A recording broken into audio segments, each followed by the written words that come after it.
beautiful life. Toqs Bookshop, Curiosity. I'm at the Barcode in Plymouth and I'm just going to check out this new bookshop I've just found.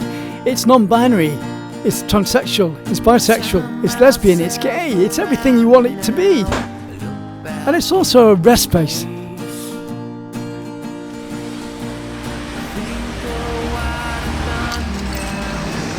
Good morning, so it all started here.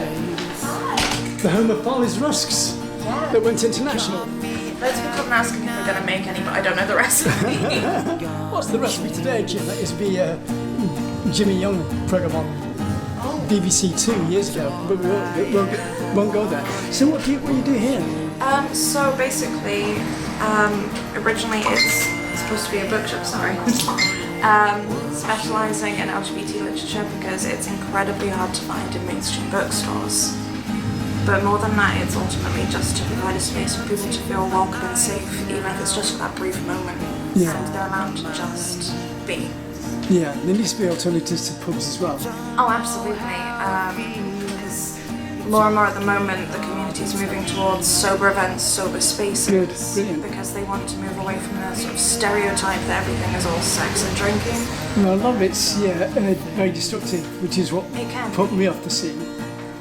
But what sort of books do you sell anyway? We've got a mix of fiction, non-fiction. We've started getting in scenes. A lot of them are now actually published with mainstream publishers. We've got a few independently published authors as well, from a real wide range of identities. Yeah.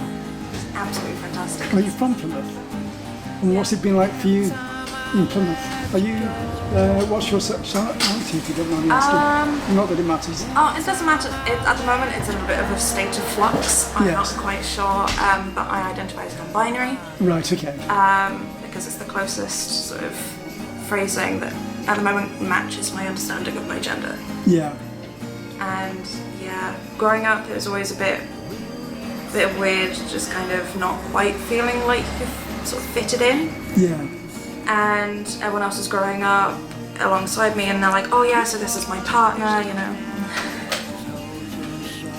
And like, this is kind of like, this is my boyfriend, you know, he's like, I'm like, yeah, no, they seem like a great guy, but I'm sort of not being interested. And going like, is there something wrong? Turns out, no, I just didn't know that there were words for it. And sort of eventually ended up in a friendship group that was eventually quite openly queer. There were a few of us that were out-ish. How long ago was that? Oh, about 10 years ago. You got very understanding parents because they interviewed your father in, I think it was St Austell. Yeah, they've been absolutely fantastic. I'm incredibly lucky to have them. A lot of my friends don't tend to get that support, and they've been absolutely fantastic to them. Well, my father that wasn't, my father was homophobic, and my mother said, what would I have done wrong? When she knew, and she's a really, really nice lady as well. Yeah, but I didn't come out till I was in my 30s anyway. I'd been in the Air Force for 12 years, being something I wasn't for somebody else. But it gave me a lot of life experience. Yeah. Because I worked for NATO in Brussels as a VIP driver during that period as well. So I learnt an awful lot about life before I came out and started doing my media work. So what made you go into your book selling? Well, I've always wanted to be surrounded by books. As trying to get me to leave a library when I was a child was pretty much impossible, I think, without at least an armful of books and a promise to go back later in the week. Was George Michael there? He was always doing your silent whisper. Probably. And then sort of always wanted to learn how to read, and then I went into university and did linguistics, so words was always... How many languages? Oh, at the moment I'm learning at least 2 or 3 at the moment. Crumbs. And what are they in? Japanese, Finnish, and I did try learning Cornish. So you're doing the Japanese when you finish? Sorry. Yeah, no, it's good. But then, sort of when I was at university, we watched the film Pride. Yes. And sort of seeing gay is the word, this was like, there's a place where we can find books with people like us. Is that the Mutke bookstore, was it? No, Gay's the Word up in London. Oh right, yeah, of course, I think I've been there. And ended up making a sort of pilgrimage up there that November. And not long after, I went to a lecture by Dr. Butler about Plymouth Square history and found out that there used to be one on Mutley Plain until it closed. Yeah. And I kind of wanted to continue what they had started. Yeah. Just a little bit, if they don't mind, of course. Uh-huh. But do you know the ladies that run the bookshop in Mutley? Well, one of them has sadly died, but I haven't had a chance to meet Gay yet. Yeah. But I would love to be able to. I think she's still selling books online, from what I can make out. Because by all accounts, she's absolutely lovely. Yeah, they were both very nice. Well, they're both very nice partners, actually. Yeah, everyone who's sort of come in there, we've had a few people that used to shop in other words, and they were incredibly excited that they were able to find a space where they could just be again, and they're incredibly inspiring. Well, it's nice to have spaces away from the political and the organisation, no offence to them in any way at all, but the organisations that are making money out of creating these spaces, just having spaces where you can go without any problems whatsoever. Like, they've only had, I think, 1 or 2 incidents, but it's the same guy, so I don't really count it. Yeah. But for the most part, everyone down here has been absolutely fantastic. So do you want to show me some of the books that you can talk about? That's all right. What's this new book that's being launched in Plymouth by this Plymouth author? Oh, I'm not sure. It's the one in the window. Oh, yes. So this is the zine. Oh, this one. Yes. So he's currently, I think, living up in Manchester, but he's originally from down here. Right, okay. It's the story of Finn, who's sort of realised that he's gay, and it's his coming out story. Yeah. And it covers the entire kind of diaspora of what we kind of experience for that moment of, is my entire world just about to change? Am I going to lose everything, or is everyone going to be completely okay? Turns out they're probably Nice one. How much is that? I cannot remember. Never mind, it doesn't matter. Yeah, it's a really good read. So what are the range? Do you have poetry as well?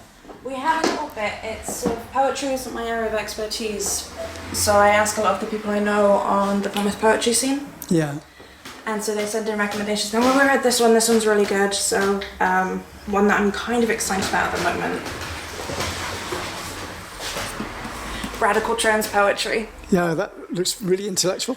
Right? But, like, absolutely chunky. Yeah, extremely, yeah. Which is really nice because we tend to get ignored from the trans community quite a lot. And to actually have this thing of, hey, these are experiences. Why do you think that is?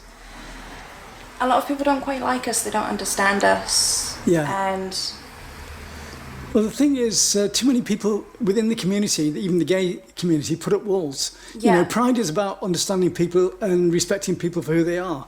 Yet they're prejudiced towards other groups. And that, to me, isn't what pride is about at all. That's why I'm not part of the main scene.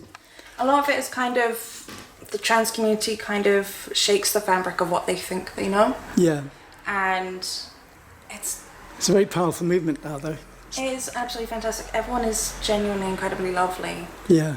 And it's an incredibly... I'm trying to find the right words that do it justice. Yeah. But it's one of the kindest communities that I've met, and it's built so much on uplifting each other. How many books have you got for the trans... I have genuinely lost count because I've tried to get in as many as possible because the Plymouth trans community tends to get ignored quite often. Yeah. Okay. You got these nice little gnomes as well. Yeah, so these have all been presents that people have given me along the way. Nice one. How long have you been up and running? Since October. Well, here, but we've been running since June last year when we started online. Yeah.